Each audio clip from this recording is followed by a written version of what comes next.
오늘 함께 해주실 네 분을 소개합니다. 김홍국 경기대 교수, 김용남 전 자유한국당 의원, 김주혜 변호사, 그리고 배승희 변호사 이 자리에 나와 있습니다. 안녕하십니까? 네, 안녕하세요. 네. 정치 분야 대정부 질문, 오늘은 또 다른 질문이지만요. 엄청난 이슈가 터져 나올 줄 알았지만 정작 여야가 초점을 맞춘 건 김학의 그리고 김경수 두 사람이었습니다. 어떤 내용이었는지요? 관련 영상을 보시고 이야기를 이어가도록 하겠습니다. 김학의 사건은 결국은 검찰이 수사를 제대로 안 한 거거든요. 은폐한 겁니다. 그런데 일선 검찰 검사가 자체 판단으로 그렇게 하진 않았을 거예요. 이게 엄청나게 많은 분들이 관심을 갖고 있던 사건이니까.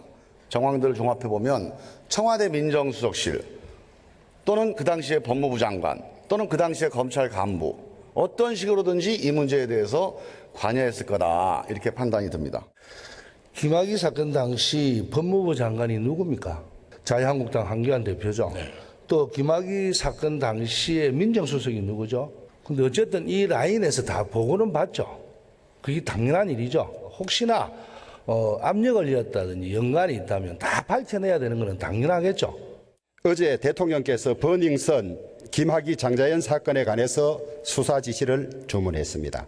저는 대통령이 개별 사건에 관해서 미주알 고주알 개입하는 것도 부적절하다고 보지만은 수사가 제대로 되지 않아서 꼭 수사가 필요하다면 가장 먼저 검경이 수사해태한 드루킹 게이트 사건에 관해서 재수사를 하든지 특검을 해야 된다고 보는데, 드루킹 여론 조작에 대해서도 문재인 대통령과 김정숙 영부인의 관련 증거가 드러나면 수사를 할 용의가 있으십니까?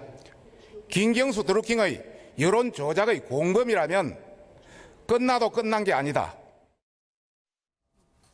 김학의 전 차관 사건의 야당은 드루킹 김경수 지사 재특검을 들고 나오면서요. 상대 진영을 정조준하는 모습이었습니다. 김 의원님께 여쭤보고 싶어요. 왜냐하면 문 대통령이 순방 다녀오자마자 김학의 전 차관을 꼭 집어서 거론하면서 불이 붙은 모양새였거든요. 왜 그랬을까요? 그러니까 10년 전 사건이 갑자기 이제 핫한 사건이 돼버렸죠. 근데 그런 말이 있잖아요. 대인춘풍 지기추상. 그러니까 남을 대할 때는 봄바람처럼 훈훈하게 대하고 자신에 대해서는 가을 서리처럼 매섭게 해야 된다라는 말인데 문재인 대통령께서 해외 순방을 갔다가 오셔서 첫 일성이 뭐랄까요, 좀 속된 표현으로 이게 속 보이는 행동으로 비춰질 언급을 좀 하셨어요. 그러니까 김학의 전 차관 사건은 어떻게든 지금 야당 대표가 된 분하고 연관을 시키려고 하는 것 같고 장자연 사건도 지금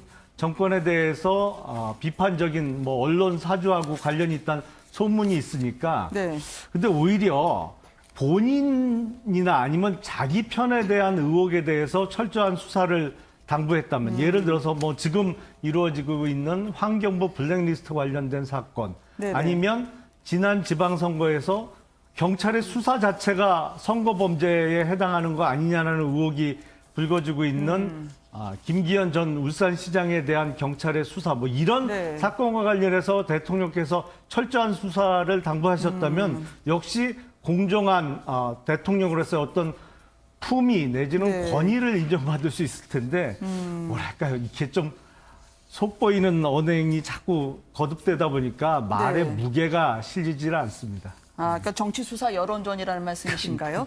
이 김학의 장자연 사건은 10년간 이 진실이 제대로 밝혀지지 않았었죠. 진상조사 기간은 2달이 연장이 됐고요. 이낙연 총리도 대정부 질문에서 그 증인에 대해서 언급을 했었습니다. 함께 들어보시겠습니다. 누군가 장자연은 이름이 국민들에게 기억되는 것을 어찌 보면 방해하고 있습니다. 왜 그동안에는 그것이 덮여졌던지가 밝혀지지 않은 채로 10년이 흘렀습니다. 그 사건의 유일한 증인이라고 한 여성 한 분이 외로운 싸움을 10년째 하고 있습니다. 그 증인의 외로운 싸움을 더 이상 외롭지 않게 하는 것이 정의로운 사회로 가는 최소한의 조치라고 생각합니다. 증인을 외롭지 않게 해야 된다. 지금 이 사건에 대해서요. 특검 도입 여부를 여쭤봤는데 국민들 중에서는 특검 찬성 여론이 상당히 많네요. 네, 일단 뭐 여론조사를 100% 뭐 반영할 수는 없는 거지만 네. 국민들이 느끼시는 그런 체감도를 알 수 있는 그런 지표라고 봅니다. 네. 일단 이런 여론조사 뭐 전반 되게 비슷한데요.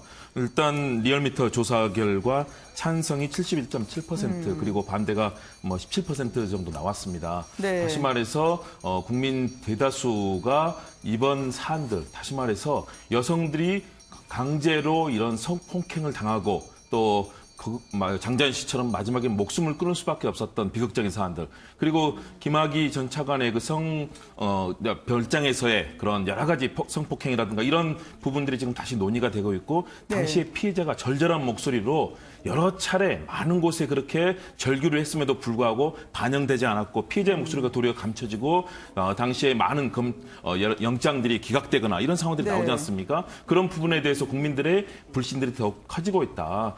다시 말해서 그런 사회적인 약자인 여성들이 결국 겪고 있었던 상황에 대해서 국민들이 반드시 조사가 이루어져야 된다는 공감대를 하고 있는 거고요. 오죽하면 자유한국당 내부의 지지자들마저도, 야권의 지지자마저도 팽팽하게 39, 38 같다고 봅니다. 그렇다면 이렇게 강한 목소리로 조사를 요구하고 있다는 것은 그동안에 있었던 그런 사회적 약자에 대해서 저질러졌던 수많은 범죄들, 특히 김학의 전 차관의 문제라든가 또는 여러 언론사와 관련된 얘기들이 있는데, 이것은 뭐 이명박 박근혜 정부뿐만 아니라 모든 사안에서도 어떤 정부라도 있어서는 안 되는 일 아니겠습니까? 저는 추상같이 다뤄야 될 중요한 사안이라고 국민들이 느끼신다는 점을 여론조사를 통해 볼 수 있다고 판단이 됩니다. 또 다른 적폐몰이 카드가 아니냐 야당 지도부에서는 펄펄 뛰고 있습니다. 분명히 정치적 함의가 있다고 했던 건데요. 당시에 그러나 수사 상황을 보면 김학의 전 차관 그 뒤에 강간 혐의만 넣는 순간 압수수색 영장이 기각이 되곤 했었습니다. 피해자답지 않다도 그때 나온 말이었죠. 사건 관련자들의 모습을 보시고 이어가도록 하겠습니다. 성적 대응이 인정하십니까? 줄여야지 폐기자들. 국민들께 한 말씀 해주시죠. 김학의 전 차관 아직도 김학의 전 차관 몇 번이나 만나셨습니까? 이번에 김학의 전 차관 몇 번 만나셨습니까? 지금도 많이 힘들고 떨립니다. 검찰에서는 누구나 다 알고 있는 동영상의 남자와 여자가 누구인지 알 수 없다고만 하였습니다. 검찰은 증거가 부족하다, 영상이 식별이 안 된다는 말로 저에게 동영상에 찍힌 행위를 시키기도 하였고 증거들을 더 제출하라고 하였습니다. 성폭력 사건의 주요 증거는 피해자의 진술이라고 알고 있는데 저는 진술에 증거자료까지 제출하였지만 가해자에게 무혐의 처분이 내려졌습니다. 대통령님, 국민 여러분 살려주세요. 그대를 용서하면 안 됩니다.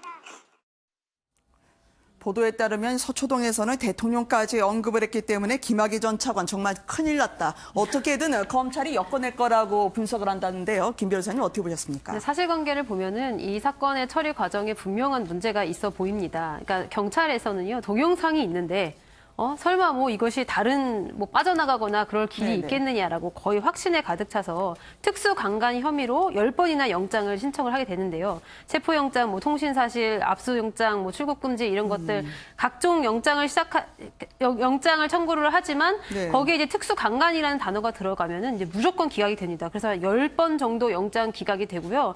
이제 그래서 죄명을 바꾸잖아요. 그러면은 또 그 영장은 또 받아들여 주는 겁니다. 그래서 뭐 마약 혐의로 했더니 통신조회 신청은 받아들여졌는데 특수강간 혐의 피의자로 적어놨더니 영장은 기각되고 뭐 이런 식인 것인데, 뭐 이렇게 되면은 뭐 요즘에 좀 버닝썬 사건 때문에 경찰 매우 시끄러운데 검찰이 더 못 믿을 만한가 아니면은 경찰이 더 못 믿을 만한가 서로 뭐 경쟁을 하듯이 우리나라 수사기관이 정말 국민에 대한 신뢰가 정말 바닥을 치고 있구나 이런 생각밖에 들지 않습니다. 네.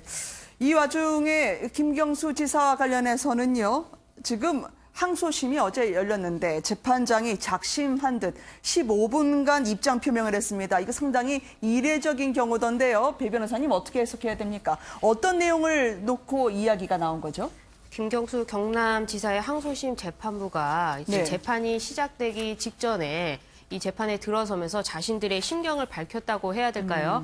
워낙 인터넷이고 또 언론에서고 많은 사람들이 관심을 갖고 있는 사건이고 특히 지지자들 같은 경우에는 이 김경수 경남지사의 어떤 보석, 그러니까 불구속 재판으로 재판을 하게 해달라는 요청을 많이 하고 있고 심지어 뭐 관련 의원들이라든지 아니면 뭐 그 경남에 있는 의회 의원들이라든지 뭐 서울시장도 아마 제출한 걸로 제가 뉴스를 봤었는데 네. 그렇게 수많은 이 재판과 관련이 없는 사람들까지도 이 재판부를 향해서 계속 불구속 재판을 해달라고 하고 있고 또 반대편 입장에서는 구속 수사를 해야 된다고 하고 있어서 서로 지지자 간에 자신들의 입맛에 맞는 재판을 해달라는 요청이 계속해서 네. 들어가고 있고 또 이 재판에 대해서 이미 사실상 결론을 내놓고 이 재판에 대한 결과가 마음에 들지 않는다면 뭔가 그 반기를 들 것 같은 예상이 되는 네. 그런 일들이 많아지다 보니까 네. 재판부 입장에서는 도저히 공정한 재판을 할 수가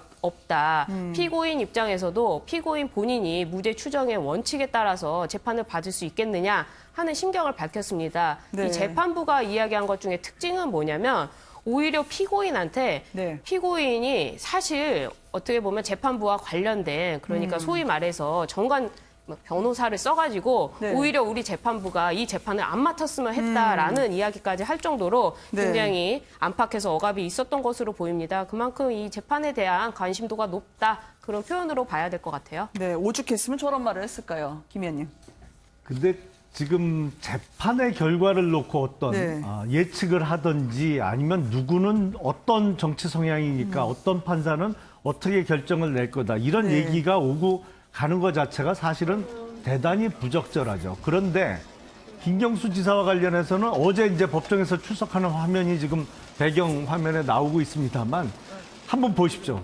수갑을 안 찼어요. 예우를 해준 거예요? 근데 연세가 많으신 전직 대통령들도 저 호송차에서 법정에 출석할 때 다 수갑을 찬 채로 네네. 물론 이렇게 가릴 수는 저는 있습니다만 이제 구속 직후입니다만 어제 항소심에서는 또 달랐죠. 어제 네. 출석할 때 보면 서류봉투를 들었잖아요. 이 장면이죠. 네. 이게 이렇게 떨어져 있어요. 수갑을 안 찬 거거든요. 지금 화면에 나옵니다만 네. 이게 호송 규칙에 어긋납니다. 그래서 아니 전직 대통령도 수갑 채워서 법정에 데리고 가더니 왜 네. 김경수 지사만은 저렇게 수갑을 풀르고 서류봉투 들고 자유스럽게 들어갔느냐. 이게 일종의 뭐 황제 출석을 시켜준 무슨 별다른 이유가 있느냐. 네. 지금 교정당국에다가 확인을 해봐야 되겠습니다만 저런 모습 자체가 자꾸 국민들로 하여금 어떤 예단을 갖게 하고 이게 네. 정권에서 무슨 정권의 소위 뒷배가 있으니까 어떻게 되는 거 아니냐 이런 불안감을 갖게 하는 것이거든요. 참 부적절한 장면입니다.